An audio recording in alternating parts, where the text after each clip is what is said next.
ಕವಲಗೇರಿ ಗ್ರಾಮದ ಶಿವಾನಂದ ಮಠದ ಸರಸ್ವತಿ ಸ್ವಾಮೀಜಿ ಕುರಿತಾಗಿ ಹೊರಬಿದ್ದಿರುವ ಈ ಪ್ರಕರಣ ಈಗ ಊರಲ್ಲಷ್ಟೇ ಅಲ್ಲ, ಇಡೀ ಜಿಲ್ಲೆಯಲ್ಲಿ ದೊಡ್ಡ ಚರ್ಚೆಗೆ ಕಾರಣವಾಗಿದೆ.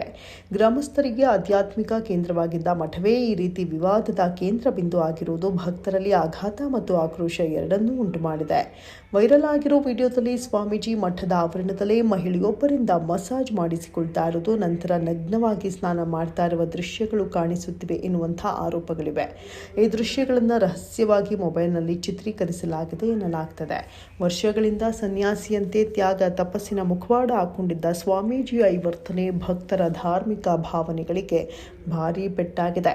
ವಿಡಿಯೋ ಹೊರಬಂದ ಬಳಿಕ ಸ್ಥಳೀಯರು ಸ್ವಾಮೀಜಿ ವಿರುದ್ಧ ತೀವ್ರ ಆಕ್ರೋಶ ವ್ಯಕ್ತಪಡಿಸಿದ್ದಾರೆ. ಕೆಲವರು ಮಠದ ಪಾವಿತ್ರ್ಯ ಹಾಳಾಗಿದೆ ಅಂತ ಹೇಳಿದ್ರೆ, ಇನ್ನೂ ಕೆಲವರು ಇದು ಕಳ್ಳ ಸ್ವಾಮೀಜಿಗಳ ನಿಜ ಮುಖ ಅಂತ ಕಿಡಿಕಾರಿದ್ದಾರೆ. ಈ ನಡುವೆ ಮಹಿಳೆ ಮೇಲೆ ಲೈಂಗಿಕ ದೌರ್ಜನ್ಯ ನಡೆದಿದೆ ಎನ್ನುವಂತಹ ಅನುಮಾನವೂ ಕೇಳಿಬಂದಿದೆ. ಆದರೆ ಈ ಅಂಶಗಳ ಬಗ್ಗೆ ಇನ್ನೂ ಅಧಿಕೃತ ತನಿಖೆ ನಡೆಯಬೇಕಾಗಿದೆ. ವಿಡಿಯೋ ವಿಚಾರವಾಗಿ ಇನ್ನೊಂದು ತಿರುವು ಕೂಡ ಸಿಕ್ಕಿದೆ. ಸುಮಾರು 5 ಜನರ ಗುಂಪೊಂದು ಈ ವಿಡಿಯೋವನ್ನು ಇಟ್ಕೊಂಡು ಸ್ವಾಮೀಜಿಯನ್ನ ಬ್ಲ್ಯಾಕ್ ಮೇಲ್ ಮಾಡಿದೆ ಎನ್ನಲಾಗಿದೆ. ಮೊದಲಿಗೆ 20 ಲಕ್ಷ ರೂಪಾಯಿ ಡಿಮ್ಯಾಂಡ್ ಇಟ್ಟಿದ್ದು, ನಂತರ ಗ್ರಾಮದ ವ್ಯಕ್ತಿಯೊಬ್ಬರ ಮಧ್ಯಸ್ಥಿಕೆಯಲ್ಲಿ 10 ಲಕ್ಷಕ್ಕೆ ಡೀಲ್ ಓಕೆ ಆಗಿದೆ. ಸ್ವಾಮೀಜಿ ಮಠಕ್ಕೆ ಕರೆಸಿ 7 ಲಕ್ಷ ರೂಪಾಯಿ ನೀಡಿದ್ದಾರೆ. ಉಳಿದ 3 ಲಕ್ಷ ಬಂದಿಲ್ಲ ಎನ್ನುವಂತಹ ಕಾರಣಕ್ಕೆ ವಿಡಿಯೋವನ್ನು ವೈರಲ್ ಮಾಡಿದ್ದಾರೆ ಎನ್ನುವಂತಹ ಆರೋಪ ಕೇಳಿಬಂದಿದೆ. ಇನ್ನು ಈ ಪ್ರಕರಣದ ಬಳಿಕ ಸ್ವಾಮೀಜಿ ಜೆಎಂಎಫ್ಸಿ ಕೋರ್ಟ್ನಲ್ಲಿ ದೂರು ದಾಖಲಿಸಿದ್ದು, ವಿಡಿಯೋ ಮಾಡಿ ಹಣ ವಸೂಲಿ ಮಾಡಿದವರ ವಿರುದ್ಧ ಕಾನೂನು ಕ್ರಮಕ್ಕೆ ಮುಂದಾಗಿದ್ದಾರೆ. ಧಾರವಾಡ ಗ್ರಾಮೀಣ ಪೊಲೀಸ್ ಠಾಣೆಯಲ್ಲೂ ಬ್ಲ್ಯಾಕ್ ಮೇಲ್ ಮಾಡಿದ 5 ವಿರುದ್ಧ ದೂರು ನೀಡಲು ತಯಾರಿ ನಡೆಸಿದ್ದಾರೆ. ಸ್ವಾಮೀಜಿ ಮಾಧ್ಯಮಗಳ ಮುಂದೆ ಮಾತನಾಡ್ತಾ, ನನಗೆ ಮೋಸವಾಗಿದೆ, ಹಣ ಪಡೆದವರು ಯಾರು ಅನ್ನೋದು ನನಗೆ ಸ್ಪಷ್ಟವಾಗಿ ಗೊತ್ತಿಲ್ಲ, ಮಹಿಳೆ ಸ್ವಲ್ಪ ಪರಿಚಯದವಳಷ್ಟೇ, ವಿಡಿಯೋ ಯಾರು ಮಾಡಿದ್ದಾರೆ ಅನ್ನೋದು ನನಗೆ ತಿಳಿದಿಲ್ಲ ಅಂತ ಹೇಳಿದ್ದಾರೆ. ಈ ಎಲ್ಲ ಅಂಶಗಳ ಸತ್ಯಾಸತ್ಯತೆ ತನಿಖೆಯಿಂದಲೇ ಹೊರಬರಬೇಕಿದೆ.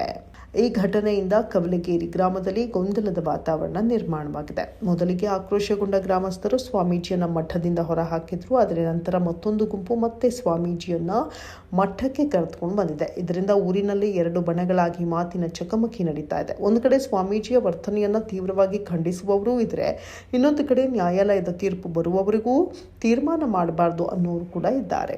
ಒಟ್ಟಾರೆ ಈ ಘಟನೆ ಸಮಾಜಕ್ಕೆ ದೊಡ್ಡ ಪ್ರಶ್ನೆ ಹುಟ್ಟಾಕಿದೆ.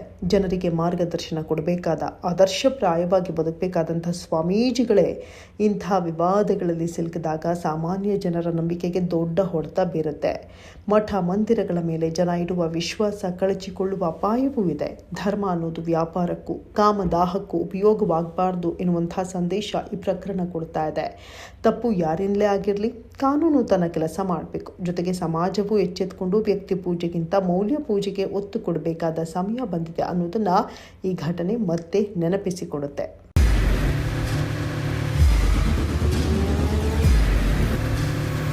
ಪ್ರಜಾಮಾರ್ಗ ನ್ಯೂಸ್, ಇದು ಜನಸಾಮಾನ್ಯರ ಧ್ವನಿ. ನಮಸ್ಕಾರ. ನೀವು ನೋಡ್ತಾ ಇದ್ದೀರಾ ಪ್ರಜಾಮಾರ್ಗ ನ್ಯೂಸ್. ರಾಷ್ಟ್ರದ, ರಾಜ್ಯದ, ರಾಜಕೀಯದ ಬಗ್ಗೆ ಹೆಚ್ಚಿನ ಸಿನಿಮಾ ಅಪ್ಡೇಟ್ಗಳಿಗಾಗಿ ಫಸ್ಟ್ ಲೈಕ್ ಮಾಡಿ, ಸಬ್ಸ್ಕ್ರೈಬ್ ಆಗಿ, ಹಾಗೆ ಫಾಲೋ ಕೂಡ ಮಾಡಬೇಕು.